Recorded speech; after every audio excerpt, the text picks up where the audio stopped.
Hello, families. Heidi MCguirk, co-creator of Revolutionary Health, a coaching program designed for people in recovery.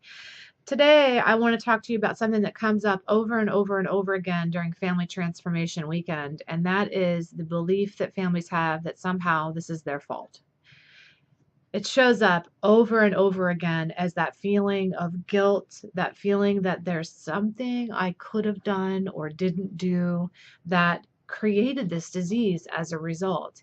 And those feelings of shame or guilt really lead us to enabling behavior. That's why we do the crazy things we do, because at the end of the day, we feel responsible for it all.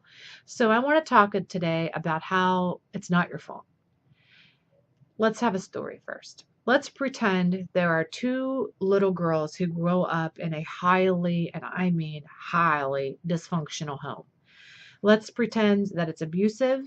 Let's pretend that there's abuse, there's addiction. The father's an alcoholic, the mother is an addict, there's drinking, there's using in the home, there's abuse going on physically, they get beat on a regular basis. Let's go bad. Let's pretend this is a pretty terrifying scenario for these little girls.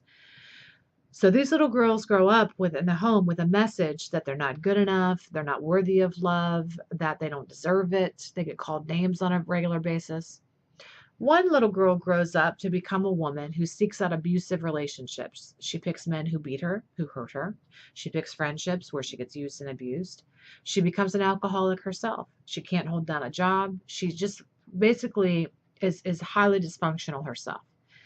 The other twin girl grows up and she becomes a scholar. She becomes an excellent student. She gets into relationships that are supportive and nurturing for her. She picks men who uplift her.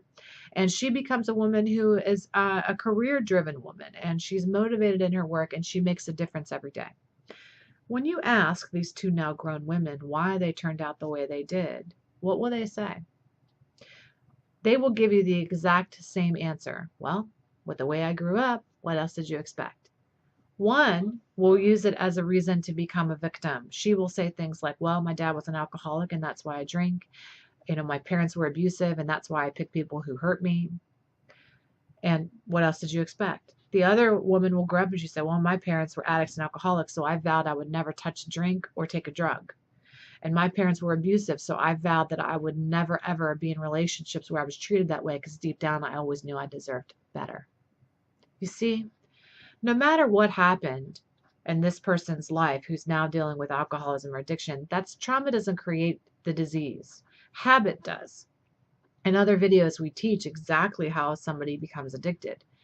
If there are things in your life that you regret, mistakes you've made along the path, should you apologize for them? For sure. But is that the reason that your loved one became addicted? Absolutely not. What turns on the addiction gene that everybody has, by the way, is habit, is using habitually, and then they become addicted. So it's nothing that you did. Nothing has any meaning except for the meaning that we give it. But oftentimes when an addict is in that realm of victim mentality, they want to hold on to that and make that the reason. And you know what? When they're high, they tell you it's your fault. So then you really start to believe them even more. No matter what happened to a person, how they grew up, there are two outcomes. You can either be a hero or a victim.